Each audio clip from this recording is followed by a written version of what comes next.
Hello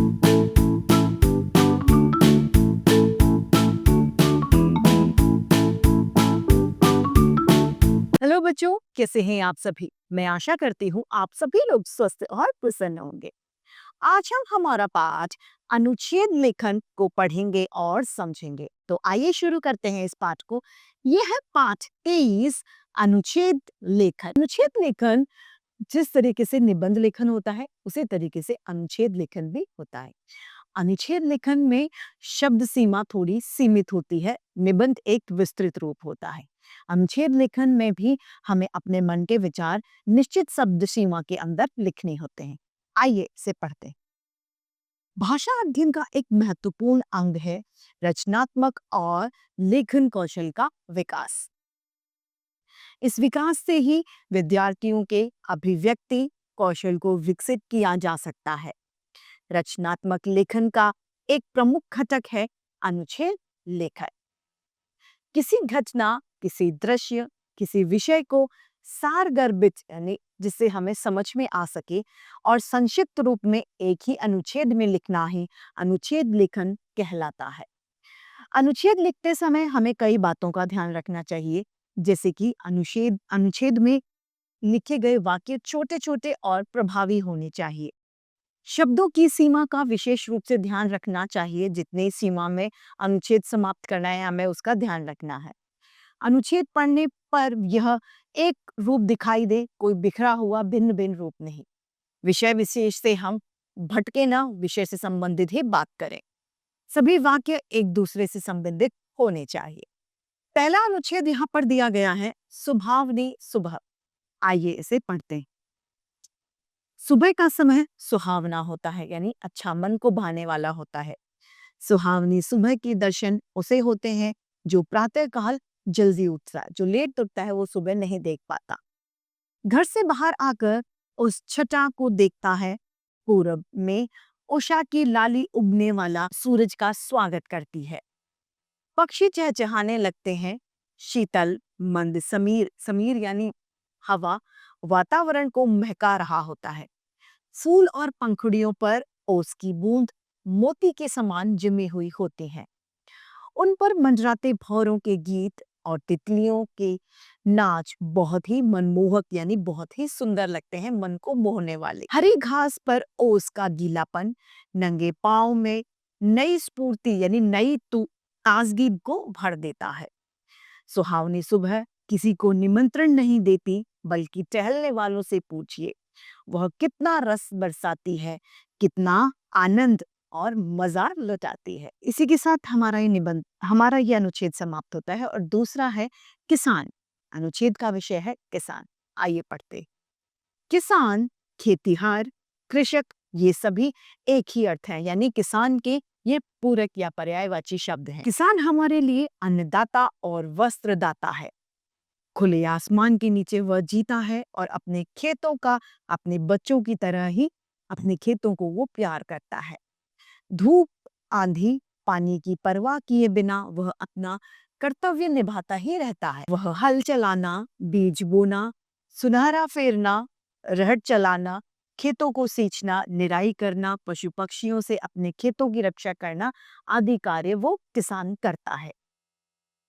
लहलहाती हुई फसलों को देख उसके मन में खुशी भर जाती है।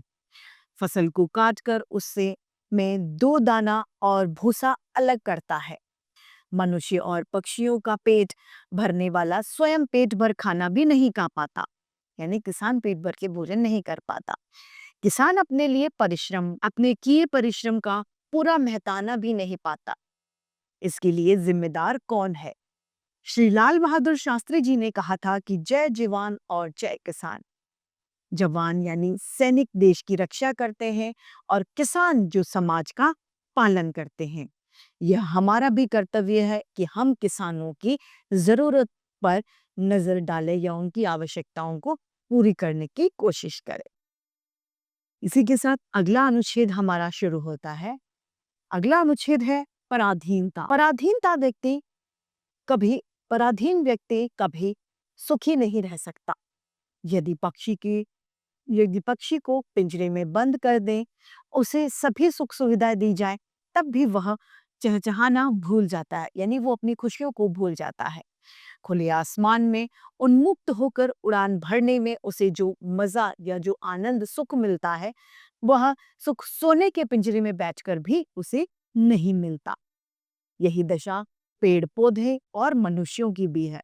यदि मनुष्य स्वतंत्र फ्री ना हो, उस पर अनेक बंधन लगा दिए जाएं, तो वह सुख सुविधा पाकर भी प्रसन्न नहीं रह सकता। कोई भी देश यदि स्वतंत्र नहीं है, तो यहाँ के निवासी सुखी व खुशहाल कैसे हो सकते हैं? सभी स्वतंत्र जीवन जीना चाहते हैं, क्योंकि स्वाधीनता की सूखी रोटी भी सुख में लगती है।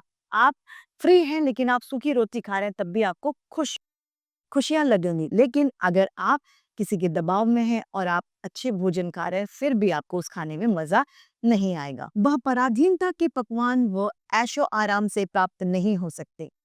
इसीलिए किसी ने ठीक ही कहा है कि पराधीन सपने हो सुख ना है, पराधीनता सपने में भी सुख नहीं दे सकती। चौथा अनुच्छेद है हमारा मधुर वचन, यानी मीठी बोली। किसी कवि ने सही कहा है कि मधुर वचन ऐसी औषधि यानी ऐसी दवाई है जो कटु वचन है ती क्या है? मधुर वचन एक दवाई है और कटु वचन क्या है? तीर के समान है जो किसी को चुभते हैं। वह कथन अक्षरतः यानी ये कथन बिल्कुल सही है। मधुर वचनों अर्थात मीठी वाणी का प्रभाव मनुष्यों पर ही नहीं बल्कि पशु पक्षियों पर भी पड़ता है। मधुर वचन दूसरों को प्रसन्न कर देते हैं, तो कड़वे वचन उसके चित्त को अशांत और उत्तेजित कर देते हैं। मधुर वचनों से बिगड़े हुए काम आसानी से बन जाते हैं और मीठी वाणी दूसरों का दिल जीत लेती है तथा सहयोग, भाईचारा और मित्रता को बढ़ावा देती है। इस संसार में ऐसा कोई काम नहीं जो मधुर वचन के द्वारा न कराया जा सके। अतः हमें ध्यान रखना चाहिए कि बोलते समय हमारी वाणी यानी बोली में मिठास होनी चाहिए। हमें हमेशा सभी से प्यार से आदर सम्मान से बात करनी। अगला अनुच्छेद है हमारा 5 मित्रता यानी दोस्त। अकेले जीवन जीना मनुष्य के बस की बात नहीं है। वह अपने आप में अधूरा है। अपने मन की बात कहने के लिए, अपने सुख दुख को बांटने के लिए एक सच्चे दोस्त की आवश्यकता होती है। सच्चा मित्र ही उसके जीवन को सरलता और सौभाग्य से भर सकता है। इसी कारण मित्र का चुनाव करते समय हमें बहुत सावधान रहना चाहिए। मित्रता केवल बाहरी चमक धमक या वाक्पटुता देखकर नहीं करनी चाहिए। मित्रता समानता के आधार पर होनी चाहिए। अपने से ज्यादा पैसे वाले यानी धनवान व्यक्ति से कभी भी मित्रता नहीं करनी चाहिए और न ही स्वार्थ सिद्ध करने वाले व्यक्तियों को दोस्त बनाना चाहिए। हमारे भावनाओं को समझकर हमारे साथ सहृदयता का व्यवहार करें। ऐसा व्यक्ति हमारा मित्र दोस्त होना चाहिए। यदि एक विश्वास पात्र मित्र हमें मिल जाता है, तो समझ लेना चाहिए कि हमें बहुत बड़ी निधि यानी बहुत बड़ा खजाना, निधि यानी खजाना प्राप्त हो गया।